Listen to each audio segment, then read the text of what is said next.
Hey, Uncle Mark. Hello. I'm just, sometimes one of the things that we haven't done on this show Yes. is go after comic book superheroes. It's about fucking time. We take on Storm. Yeah, exactly. Yeah. Let's do this. God, Yeah, I've been waiting Closer for than this. you think, actually. Yeah. But I mean, I guess that's not really what you're going after, Doug. Because you know what we no. want? We want to get rid of all the nerds that listen to us. That's yeah, right. fuck those guys. Because I want to get down to single-digit listeners. Right. Yeah. We'll have somebody left, I'm Yeah. sure. So I thought today we could talk about, we don't spend a lot of time in the Norse world of mythology and gods. We've dabbled. Sure. But boy, there's a lot there. Yeah. But since I'm the first one to really take it on, I'm going for the big guy. I thought we could talk about Thor. Tur. Cody, add some lightning in there. Thank you. Good. I think it's pronounced Tur. It's pronounced a lot of things. Well, there's a lot of different, but yeah, you're absolutely right. Tur.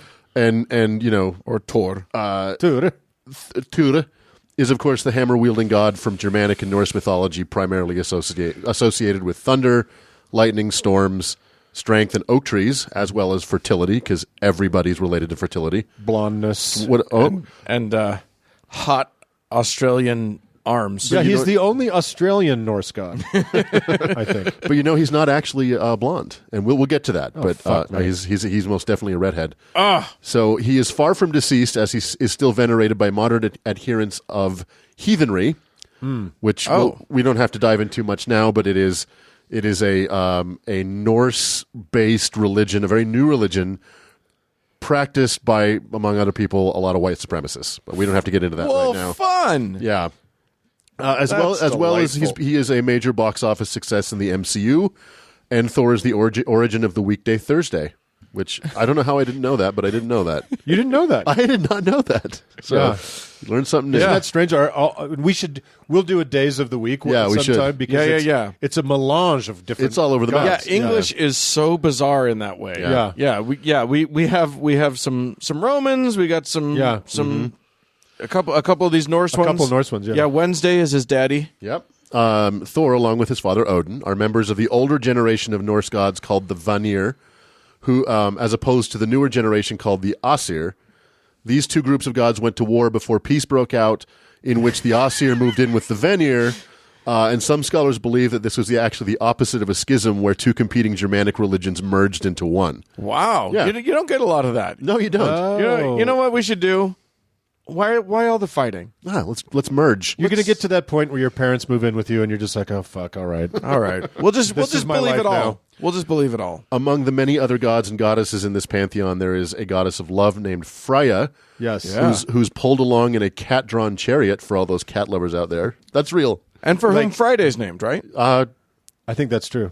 Is it really? Yeah. Yeah. God, I'm learning stuff It is new every day. a kitty cat or like a Yeah, Frank no, Frazetta painting, like no, big like fucking lion. like house cats. Really? Yeah. Awesome. It's very cute. If she could make that happen, because nobody else can. There's another god named Ulul, who, among other things, is the god of skiing, Nice. and a god of poetry called Saga. Oh, sure. That is to say, in this mythology, in this pantheon, it is incredibly confusing and complex. Norse mythology is as complex a pantheon and mythology as any other, looking at you Aztecs. So it's a bit of a struggle to give any of their gods a consistent personality or family, but there are some recurring themes. So, and just to get this out of the way now, if there are any listeners that are expert in Norse mythology or speak any Nordic language, just know that I am going to murder all these names, much like Thor slaughtered the monstrous serpent Hergenmunder. Yes. So, Which is also those Nailed bunk it. beds I bought at IKEA. exactly, they're all named after Norse gods. I would love that. Norse monsters. The Romans first encountered versions of Thor during the occupation of Germania, and using what they referred to as interpretatio romana, where they took local customs and religions and just crammed them into their own, they made Thor kind of into the god Jupiter. Sure. Which is interesting. And Odin became Mercury, weirdly. That is weird. Yeah. Yeah. Well, Odin, even though he was a monstrous warrior, all these gods are warriors. This is Right. a warlike pantheon. They had Odin a was- very short growing season. Exactly. Odin was also kind of a god of traveling and a god of knowledge, whereas Thor was just about banging shit down. Right. So he kind of became Jupiter in their estimation. You know, when all you've got's a hammer. Exactly. His popularity spread after the fall of Rome through the Germanic migration period, where he became particularly popular during the Viking Age in Scandinavia.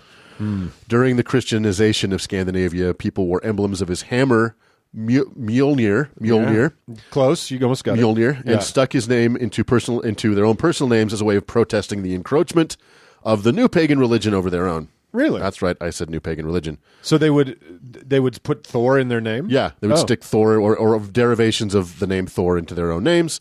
We'll talk about a couple of those. And then they would wear little hammer emblems as a little protest.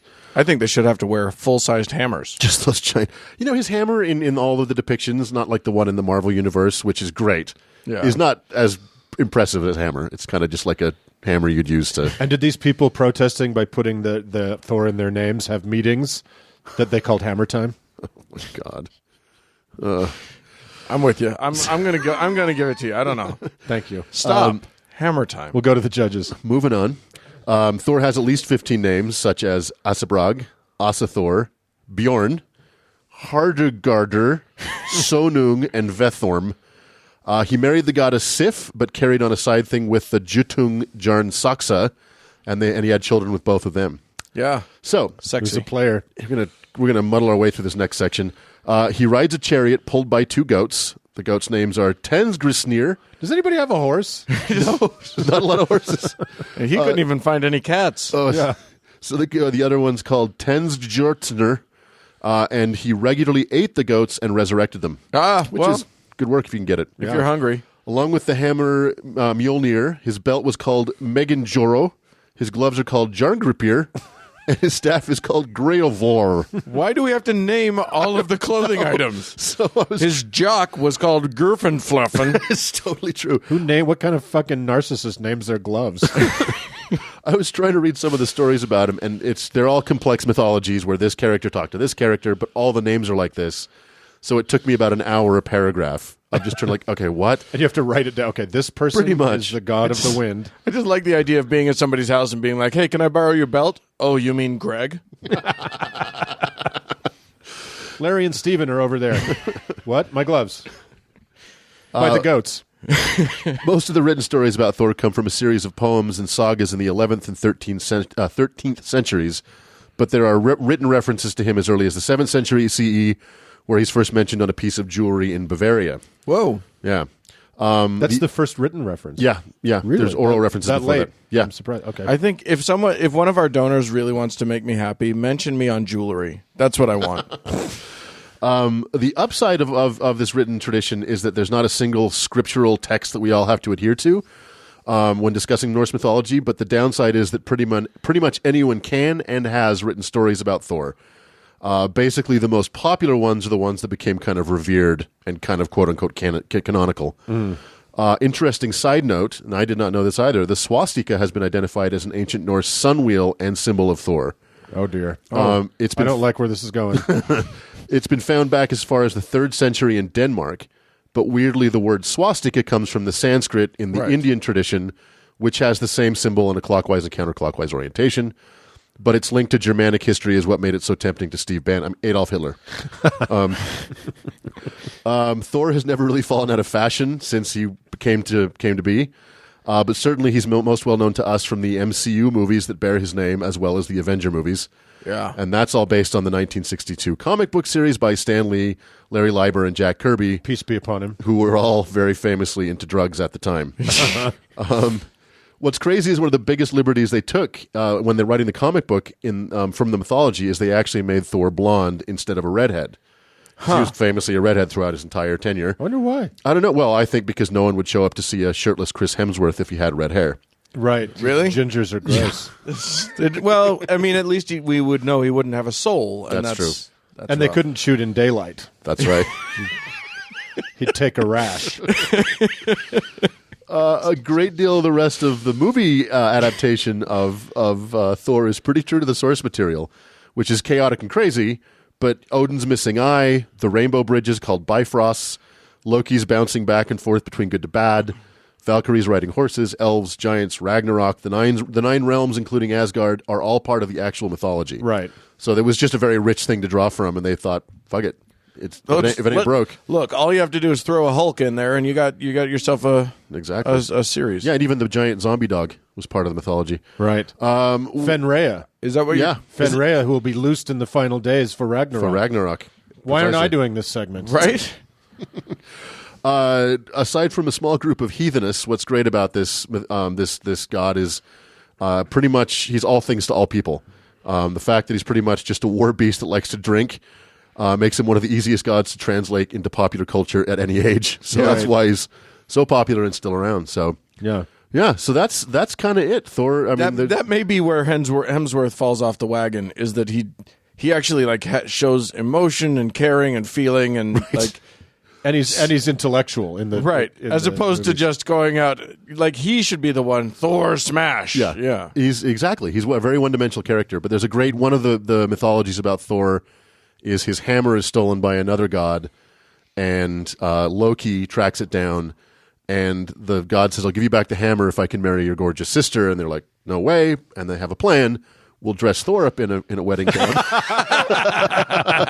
and he'll marry this guy and steal the hammer back, and it works. Oh wow. Yeah, it's hilarious. That's the origin of Corporal Klinger in MASH. Not a lot of people knew that was a Norse character. Thor makes a handsome woman. Jamie Farr was a beautiful, beautiful woman. Yeah. So they know that's it. That's Thor, y'all. Wow. Okay. Well, happy Thor's Day. Happy Thor's Day. Happy Thursday. Let's move on.